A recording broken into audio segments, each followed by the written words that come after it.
Hello everyone, welcome to our channel basic things. आज मैं आप लोगों को पॉलन ग्रेन्स के बारे में बताऊंगी, लेकिन उससे पहले आप प्लीज़ मेरे चैनल को सब्सक्राइब ज़रूर करें। तो पॉलन ग्रेन क्या रिप्रेजेंट करता है? एक मेल गैमेटोफाइट, मतलब एक मेल सेल्स को रिप्रेजेंट करते हैं पॉलन ग्रेन्स। अब इनका स्ट्रक्चर कैसा होता है? ये स्फेरिकल होते हैं अपने शेप में, और इनका डायमीटर होता है 20 से 25 माइक्रोमीटर्स, मतलब ये बहुत छोटे होते हैं। और ये दो लेयर से बने होते हैं। आउटर मोस्ट लेयर एक्साइन होती है, इनर मोस्ट एंटाइन होती है। एक्साइन जो होती है वो स्पोरोपोलिनिन एक ऑर्गेनिक कंपाउंड है जो कि बहुत रेसिस्टेबल है, जो कि बहुत सारे हाई टेम्परेचर और स्ट्रॉन्ग एसिड्स और एल्काइंस से सामना कर सकता है। मतलब कि वो उन सब के सामने विथस्टैंड हो सकता है, उससे मतलब कोई भी चीज़ डिग्रेड नहीं कर सकती इतनी आसानी से, तभी वो फॉसिल्स के रूप में भी कभी कभी मिलता है। इस पे कोई एंजाइम का भी असर नहीं होता है। और देखिए, अब अगर इसकी आउटर मोस्ट लेयर इतनी हार्ड है, इतनी डेंजरस है, तो सोचिए अब पॉलन ग्रेन तो अंदर है, वो बाहर कैसे आएगा? तो उसके लिए उसमें होता है एक जर्म पोर पे स्पोरो पॉलिनिन प्रेजेंट नहीं होता है, जिसकी वजह से वहाँ से जब मैच्योर हुआ पॉलन ग्रेन निकलता है तो वो आसानी से पास हो जाता है। अब इनर लेयर है एंटाइन। ये इनर लेयर है जो थिन है, कंटिन्यूस है, और ये जो बनी हुई है ये सेल्यूलोज और पैक्टिन से बनी हुई है। साइटोप्लाज्म जो होता है वो इसके प्लाज्मा मेम्ब्रेन से सराउंड है, जैसे कि नॉर्मल सेल होता है। अब इसके अंदर भी दो सेल्स होते हैं। देखिए, पॉलन ग्रेन के अंदर भी दो सेल्स होते हैं, एक वेजिटेटिव और एक जेनरेटिव। वेजिटेटिव सेल मतलब कि जो ग्रो करता है, मतलब जिसमें फूड रिजर्व हो, न्यूक्लियस हो, और उसका साइज़ थोड़ा बड़ा होता है। जेनरेटिव जहाँ से न्यू बॉडी ऑर्गेनिज्म डेवलप हो, मतलब कि उसका रिप्रोडक्टिव सेल जेनरेटिव सेल होता है। और इसके अंदर साइटोप्लाज्म भी ये साइटोप्लाज्म के अंदर फ्लोट करता है, स्पिंडल शेप होता है, dense cytoplasm and a nucleus. अब देखिए, आगे चलते हैं 2 सेल और 3 सेल स्टेज के बारे में। अब 2 सेल स्टेज क्या होती है? जैसे मान लीजिए कि किन्हीं कुछ पॉलन ग्रेन्स में डिवीज़न नहीं हुआ, तो उनके अंदर एक जेनरेटिव सेल है और वेजिटेटिव सेल है। तो क्या होता है कि 2 सेल है तो वो 2 सेल स्टेज है। लेकिन वहीं अगर उनमें डिवीज़न हो जाए, अगर उनका जेनरेटिव सेल 2 मेल गैमेट्स में ट्रांसफ़र, मतलब 2 पॉलन ग्रेन्स में टूट जाए, तो उसके अंदर जो होते हैं वो 3 सेल्स हो जाते हैं, तो वो 3 सेल स्टेज होती है।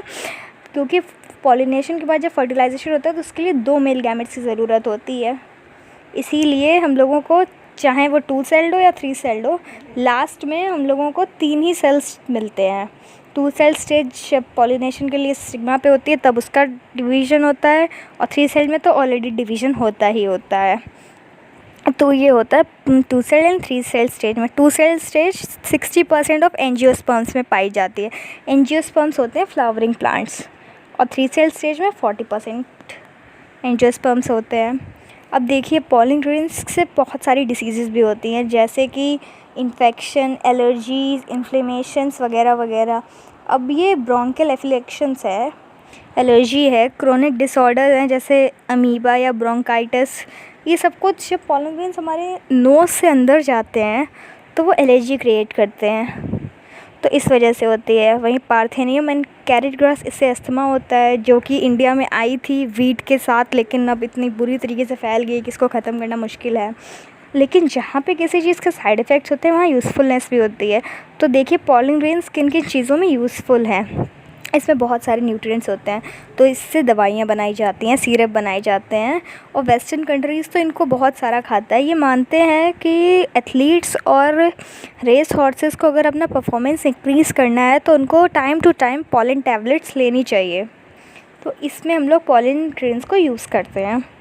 अब वायबिलिटी, मतलब कि वो जब बस्ट हुआ, डाइसेंस हुई, तो उसके बाद वो कितने टाइम तक ज़िंदा रहे। अब मेल स्पर्म तो 3 आवर्स तक ज़िंदा रहता है, लेकिन ये पॉलन ग्रेन्स कब तक ज़िंदा रहते हैं? तो ये सारी चीज़ें भी वेरी होती हैं। वायबिलिटी डिपेंड होती है टेम्परेचर और ह्यूमिडिटी पे। राइस और वीट की सिर्फ 30 मिनट है, मतलब वो रिलीज़ हुए पॉलन ग्रेन्स, अगर 30 मिनट के अंदर फर्टिलाइजेशन हो गया तो बहुत अच्छी बात है, वरना फिर वो पॉलन ग्रेन्स मर जाते हैं। लेकिन वहीं पे ये जो फैमिलीज़ 11th क्लास में पढ़ी होंगी, रोसेस, लेग्यूमिनेस और सोलोनेसी,